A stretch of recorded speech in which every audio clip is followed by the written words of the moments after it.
A gente já volta a falar porque a gente precisa atualizar um pouco, explicar para quem está em casa e acompanhou durante todo o dia aqui, ou pedaços, a treta que se desenrolou hoje na CPI da pandemia.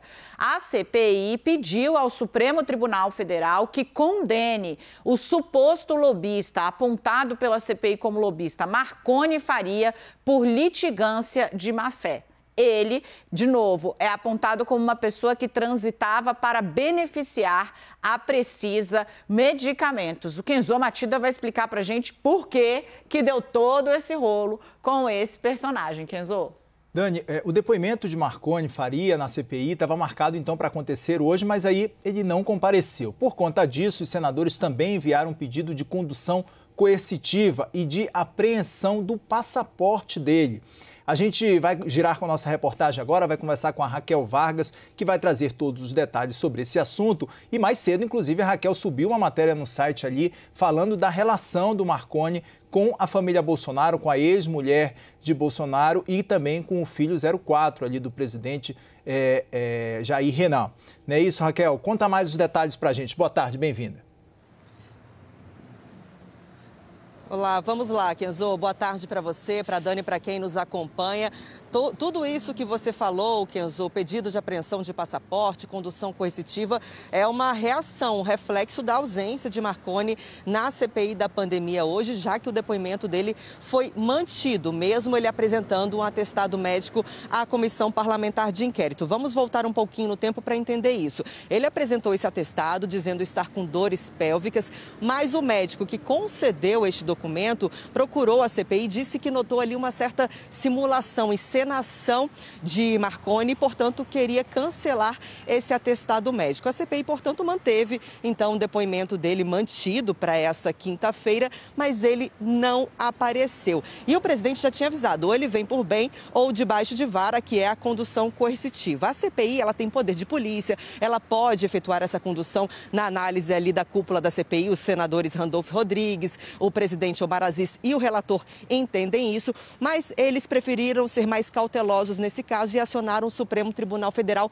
pedindo essa condução até para evitar qualquer tipo de questionamento. Então eles pedem a condução coercitiva, a apreensão do passaporte dele, a proibição que ele deixe o país, que ele viaje até que ele preste depoimento e também que ele seja condenado por má-fé por conta desse atestado que ele apresentou. Até o momento a gente não tem nenhuma resposta sobre esse pedido da CPI e, em paralelo a isso, a defesa dele também procurou o Supremo Tribunal Federal, pedindo que fosse adiado, suspenso esse depoimento. A alegação da defesa é a seguinte, que eles não tiveram acesso aos autos, mas a CPI informa que eles só pediram esse acesso ontem à noite, então não teve tempo hábil para disponibilizar.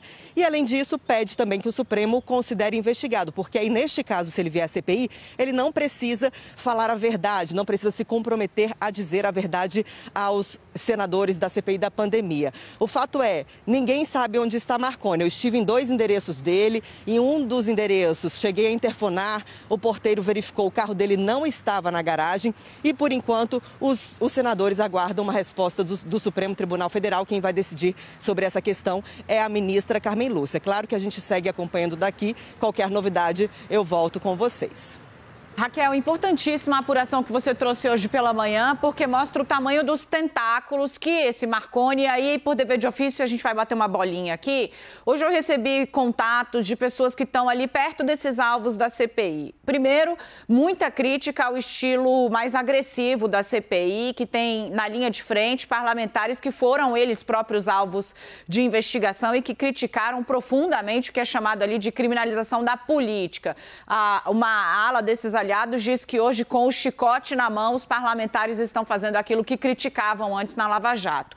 Dito isso, Marconi virou um alvo muito pesado, preferencial, em especial por conta desses tentáculos, a amplitude dos tentáculos que ele conseguiu estabelecer e porque virou uma espécie de vaso comunicante entre frentes muito caras à CPI da pandemia, que é o rolo da Covaxin, nas palavras do próprio deputado que denunciou a história, atribuindo aí essa aspa ao presidente Jair Bolsonaro com a família do presidente da República. Marconi segue em lugar incerto e não sabido, mas os diálogos obtidos pela CPI em processos que já tramitavam colocam ele como uma pessoa que fala com a advogada dos Bolsonaro, com o filho do Bolsonaro e com a ex-mulher de Bolsonaro, que é personagem, ela, por sua vez, de uma série de outros inquéritos, inclusive ali nomeações em gabinetes da família com devolução de salário, a famosa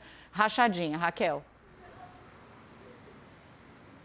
Exatamente, Dani, era justamente numa nomeação que ele tentou interferir. Ele chegou a acionar a Cristina Bolsonaro pedindo para que ela falasse com o presidente, com as fontes dela do Palácio do Planalto, para que nomeasse um defensor que estava ali na lista tríplice, mas ele alega que era bolsonarista, alinhado ao governo, e ele encaminhou a mensagem a qual eu tive acesso, exatamente o que ele encaminhou para ela, ela repassou, segundo essas mensagens de WhatsApp, para o então ministro, na época da Secretaria-Geral da Presidência, Jorge Oliveira. Então, ela, mesmo sendo ex-mulher, não fazendo parte do governo, não sendo nenhum tipo de conselheira ou assessora do presidente, ela fez esse tipo de ponte entre esse suposto lobista e um ministro que estava ali despachando dentro do Palácio do Planalto. Então, são essas relações. Claro que a CPI, o foco dela, a abrangência dela é a pandemia, mas tem ali também alguns indícios, ele atuando por venda de testes de Covid, inclusive tem um diálogo dele